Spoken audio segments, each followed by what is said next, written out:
So to review, the United States fails to annex Texas. Under the Texas Constitution, presidents served for 3 years, but could not succeed themselves in office. Of course, it's interesting to me that Texans are very wary of people remaining in office too long. We built term limits essentially into our first Constitution. Well, Sam Houston, with his peace policies and his go slow and spend low policies, he's out of office. Who's he replaced by? That would be Mirabeau B. Lamar. Mirabeau B. Lamar, Georgian, a romantic, a poet, a man of letters, was a bona fide hero. He's personally very brave. But he had an entirely different vision than Sam Houston for Texas.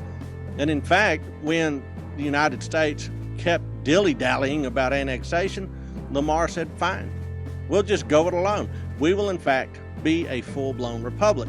Look, we're being recognized right and left. So there, United States, guess what? We're a new nation. And in fact, he starts to expand on the footprint of Texas. He reestablishes the Army, and he actually reestablishes the Navy. Guess what happens?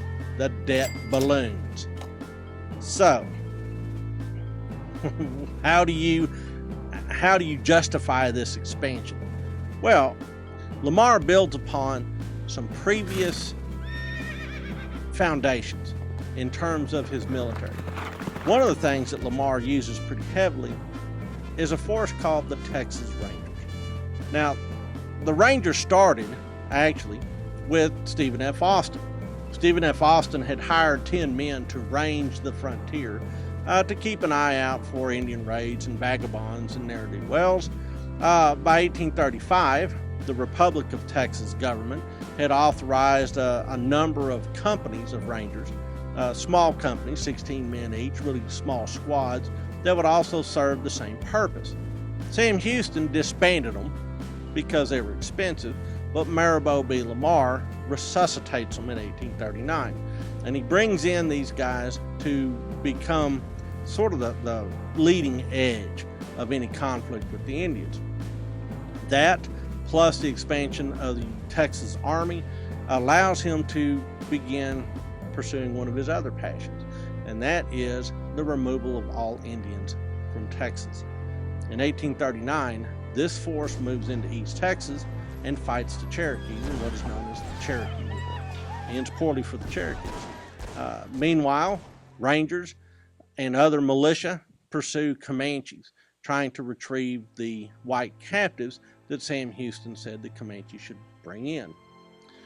These conflicts that Lamar launches ends up having an effect, and the Comanches say, wait, sorry, we weren't moving fast enough. How can we make this right? Lamar says, bring in your white captives. That's why we were chasing them. So great. In 1840, the Comanches decide to meet with Texas officials in San Antonio. At San Antonio, about 60 leading members of the Comanche Nation come in with white captives, and they meet with Texan officials in a fairly confined space known as the Council House, right there on the main military plaza of San Antonio. When they're in their meeting, the Indians are all disarmed. They claim to be disarmed or unarmed, and as do the Texas commissioners. When they present their white captives, among them is Matilda Lockhart. Matilda's family's overjoyed to have her back, but when they get their sweet girl in their arms, they notice that she's missing her nose. See, it turns out that as a captive, she had been handed over to some Comanche women who tortured her by putting a burning stick to her nose to wake her up every morning. Thought that was great fun, until finally it had just kind of burned away to where there's just a little scab over the end of her nasal bone. And so the family cannot believe how disfigured she is. That makes them mad. They get their guns and they go into the council house with guns blazing. The unarmed Indians turn out are armed, and there is a very close gun battle in very tight quarters that spills out into the streets of San Antonio. by the end of the day, there's about 75 people that have been killed, including Indians and local townspeople and Texian officials. Well, this starts a full-blown war between the Comanches and the Texans.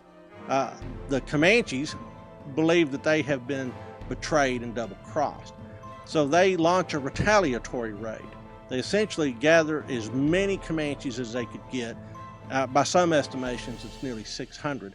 And they come boiling out of probably the Palo Duro Canyon area in the Panhandle today and ride all the way until they hit the Texas coast at a place called Linnville, which is between, well, it's just on the coast near Victoria.